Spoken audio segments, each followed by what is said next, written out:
नमस्कार। आज हम रसल कॉर्नवॉल के जीवन और उनके विचारों की दुनिया में थोड़ा झांकने की कोशिश कर रहे हैं। हमारे पास कुछ दिलचस्प स्रोत है, कुछ पुरानी तस्वीरें हैं और उनके एक बहुत ही मशहूर काम एकर्स ऑफ डायमंड्स, उसका शीर्षक पृष्ठ है। तो आज का मकसद ये है कि इन विजुअल और टेक्स्ट सुरागों को देखें, उन्हें जोड़ें और रसल कॉर्नवॉल की कहानी की कुछ कह सकते हैं पहलुओं को समझें। ये तस्वीरें हैं एक पुराने स्कूल की, एक उनके घर की और एक दीवार पर टंगी तलवार की। अजीब कॉम्बिनेशन है ना?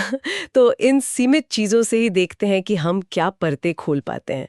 चलिए शुरू करते हैं ये खोजबीन। जरूर जरूर, ये दिलचस्प है क्योंकि अक्सर ऐसी विजुअल चीजें जैसे तस्वीरें किसी व्यक्ति के जीवन के बारे में, उसके समय के बारे में बहुत कुछ बता जाती हैं।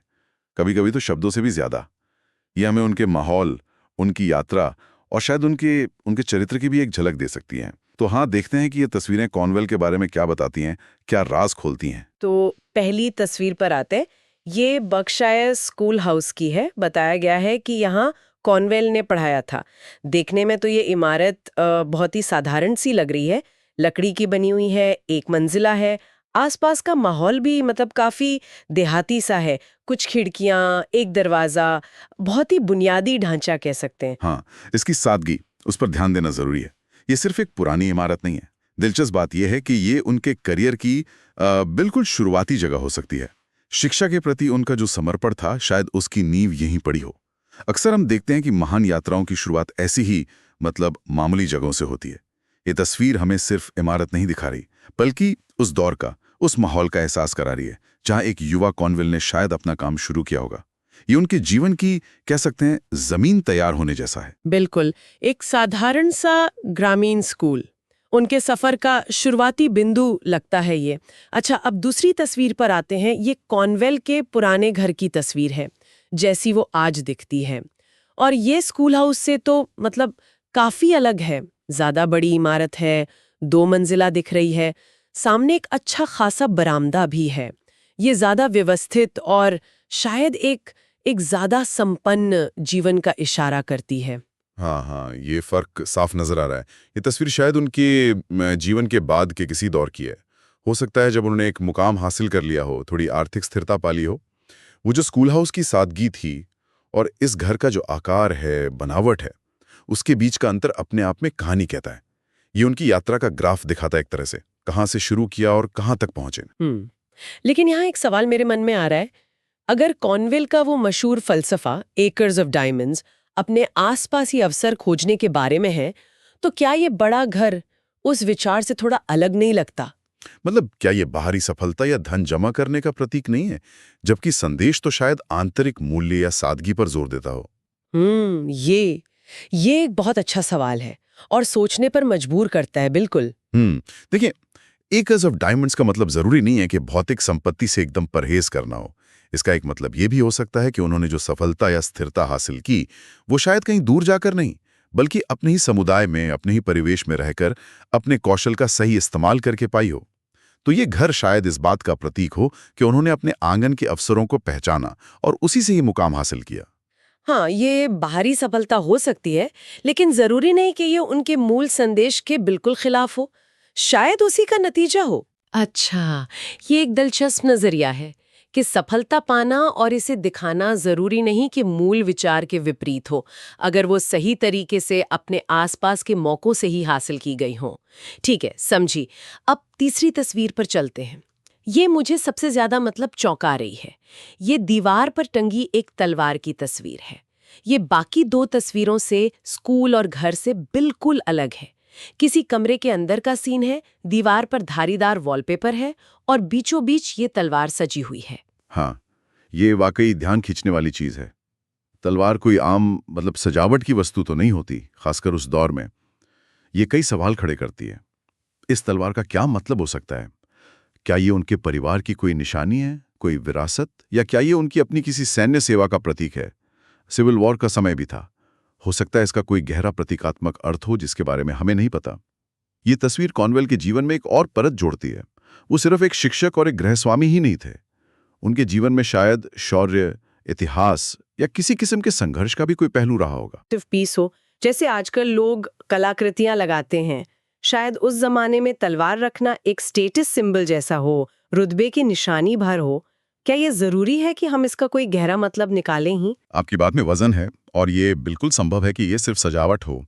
लेकिन उस दौर के संदर्भ में अगर देखें तो तलवारें अक्सर या तो वास्तविक सैन्य अनुभव से जुड़ी होती थीं या फिर परिवार के इतिहास और सम्मान से। सिर्फ फैशन के लिए तलवार रखना शायद उतना आम नहीं था जितना आज कोई पेंटिंग लगाना है।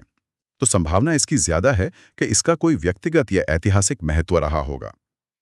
और अगर हम इसे कॉर्नवेल के जीवन के साथ जोड़कर देखें तो ये पहलू उनके व्यक्तित्व को और जटिल बनाता है। एक तरफ शिक्षा और ज्ञान का प्रसार, दूसरी तरफ शायद शक्ति, अनुशासन या संघर्ष का प्रतीक। ये दिलचस्प है। हाँ, ये वाकई उनके व्यक्तित्व को एक नया आयाम देता है। एक शिक्षक, एक वक्ता, एक घर बनाने वाला और शायद एक ऐसा व्यक्ति जिसका संबंध इतिहास या किसी किस्म की सेवा से भी रहा हो। अच्छा, अब आते हैं हमारे आखिरी सुराख पर, दस्तावेज का शीर्षक पृष्ठ। पूरा दस्तावेज तो हमारे पास नहीं है, लेकिन शीर्षक बहुत मशहूर है, एकर्स ऑफ डायमंड्स।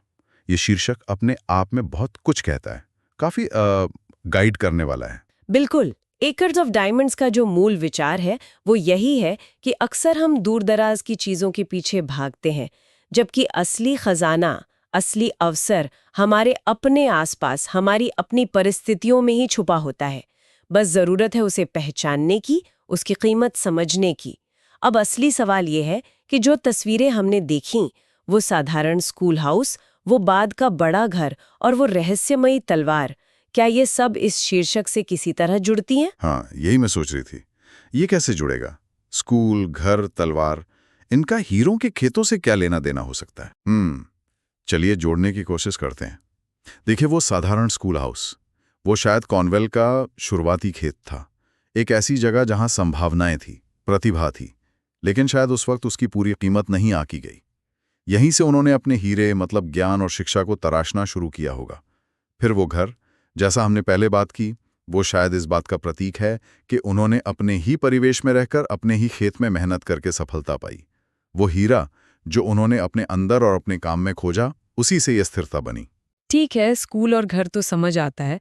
और तलवार, तलवार इस तस्वीर में कैसे फिट होती है? तलवार, हाँ, वो थोड़ी ज्यादा पेचीदा है, लेकिन सोचिए, हो सकता है ये उनके जीवन के किसी संघर्ष, किसी चुनौती या किसी सेवा का प्रतीक हो। एकर्स ऑफ डायमंड्स का मतलब ये तो नहीं कि सब कुछ आसानी से मिल जाता है। हीरे खोजने के लिए भी तो जमीन खोदनी पड़ती है, मेहनत करनी पड़ती है। शायद ये तलवार उस मेहनत, उस अनुशासन या उन मुश्किलों की याद दिलाती हो जिनसे गुजरकर उन्होंने अपने मूल्य को पहचाना। या ये भी हो सकता है कि ये उनके अतीत का कोई ऐसा अनुभव हो जिसने उन्हें सिखाया कि असली ताकत बाहरी चीजों में नहीं, बल्कि अपने अंदर, अपनी जड़ों में, अपने आसपास की दुनिया को समझने में है। तो ये तीनों चीजें, शुरुआती साधारण मौके, स्कूल, स्थानीय सफलता, घर, और शायद आंतरिक शक्ति या संघर्ष, तलवार, सब मिलकर एकर्स ऑफ डायमंड्स के फलसफे को ज्यादा गहरा और व्यक्तिगत अर्थ देते हैं। तो अगर हम इन सभी टुकड़ों को एक साथ रखकर देखें तो क्या तस्वीर उभरती है? हमने कॉर्नवेल के जीवन की कुछ अलग अलग झलकियां देखी। एक शिक्षक के तौर पर उनकी विनम्र शुरुआत, उनका घर जो शायद उनकी तरक्की और स्थिरता को दिखाता है, और फिर वो एक अनोखी तलवार जो उनके अतीत, उनके इतिहास या शायद उनके चरित्र के किसी अनदेखे पहलू की ओर इशारा करती है। बिल्कुल सही कहा आपने। ये स्रोत भले ही सीमित हों, लेकिन ये हमें रसेल कॉर्नवेल की कहानी की जटिलता और इसकी कई परतों की एक झलक जरूर देते हैं। हमें ये समझ आता है कि वो सिर्फ एक मशहूर वक्ता या लेखक ही नहीं थे जिन्होंने एकर्स ऑफ डायमंड्स का विचार दुनिया को दिया। उनके जीवन में शिक्षा की जमीनी हकीकत थी, घर बनाने और स्थिरता पाने की आकांक्षा थी, और शायद इतिहास, परंपरा या किसी व्यक्तिगत संघर्ष से जुड़ा एक तत्व भी था जिसका प्रतीक वो तलवार हो सकती है। ये दिखाता है कि किसी भी व्यक्ति की कहानी, खासकर जिनकी बातें दुनिया सुनती है, अक्सर सीधी सपाट नहीं होती। उसमें कई मोड़ और कई रंग होते हैं। और ये सब कुछ एकर्स ऑफ डायमंड्स के शीर्षक के साथ मिलकर और भी ज्यादा मायने रखता है ना। ऐसा लगता है जैसे उनके जीवन की अलग अलग, यहाँ तक कि थोड़े विरोधाभासी लगने वाले हिस्से भी शायद उनके उस केंद्रीय संदेश से कहीं ना कहीं जुड़े हुए थे या उसी से निकले थे। हाँ, और यही बात इसे और भी विचार करने लायक बनाती है। कैसे ये अलग अलग तत्व, शिक्षा की वो साधारण शुरुआत, घर का आराम और स्थिरता, और इतिहास या शायद किसी चुनौती का प्रतीक वो तलवार, कैसे ये सब एक साथ मिलकर उस एक मुख्य विचार को जन्म देते हैं कि महान अवसर, या हीरे हमारे अपने ही आंगन में, हमारी अपनी पहुंच में हैं। शायद उनका ये संदेश सिर्फ एक बौद्धिक विचार नहीं था, बल्कि उनके अपने जीवन के अनुभवों का निचोड़ था।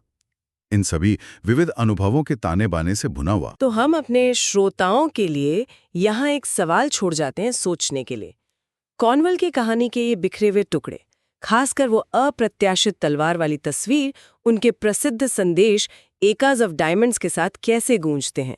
और क्या हमारे अपने जीवन में भी ऐसी अप्रत्याशित चीजें, ऐसी तलवारें मौजूद हैं?